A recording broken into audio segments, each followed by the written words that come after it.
नमस्कार मित्रांनो, आज आपण पाहणार आहोत यशवंतराव चव्हाण यांच्या जयंतीनिमित्त अतिशय सुंदर मराठी भाषण. चला तर मग सुरू करूया. गोरगरीब जनतेचे कैवारी, नेत्यांचेही नेते. गोरगरीब जनतेचे कैवारी, नेत्यांचेही नेते यशवंतराव चव्हाण होते. महाराष्ट्राचे भाग्यविधाते यशवंतराव चव्हाण होते. महाराष्ट्राचे भाग्यविधाते. आदरणीय व्यासपीठ, उपस्थित गुरुजन आणि माझ्या मित्रमैत्रिणींनो, आज मी तुम्हाला महाराष्ट्राचे पहिले मुख्यमंत्री आणि आधुनिक महाराष्ट्राचे शिल्पकार यशवंतराव चव्हाण यांच्याबद्दल माहिती सांगणार आहे. हिमालयाच्या मदतीला सह्याद्री धावून गेला अशी ओळख सार्थ ठरवणारे यशवंतरावजींचे व्यक्तिमत्व होते.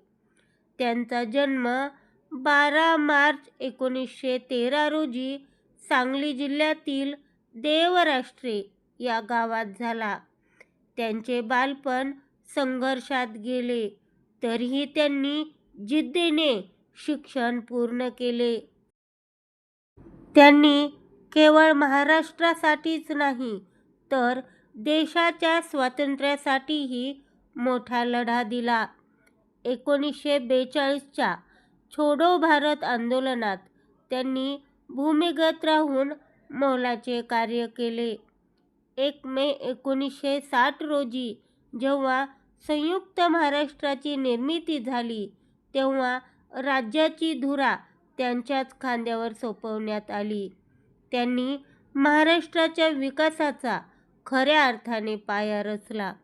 राज्यात सहकारी साखर कारखाने आणि दूध डेअरीचे जाळे निर्माण करण्यात त्यांचा मोठा वाटा आहे. तसेच ग्रामीण भागातील सामान्य माणसाला सत्तेत वाटा मिळावा यासाठी त्यांनी पंचायत राज व्यवस्था खंबीरपणे राबवली. यशवंतरावजी केवळ एक राजकारणी नव्हते, तर ते एक उत्तम लेखक आणि सुसंस्कृत नेते होते. त्यांचे कृष्णाकाठ हे आत्मचरित्र आजही आपल्याला प्रेरणा देते. महाराष्ट्राच्या मातीवर आणि माणसांवर प्रेम करणारा असा लोकनेता होणे कठीण आहे. त्यांच्या विचारांवर चालणे हीच त्यांना खरी श्रद्धांजली ठरेल.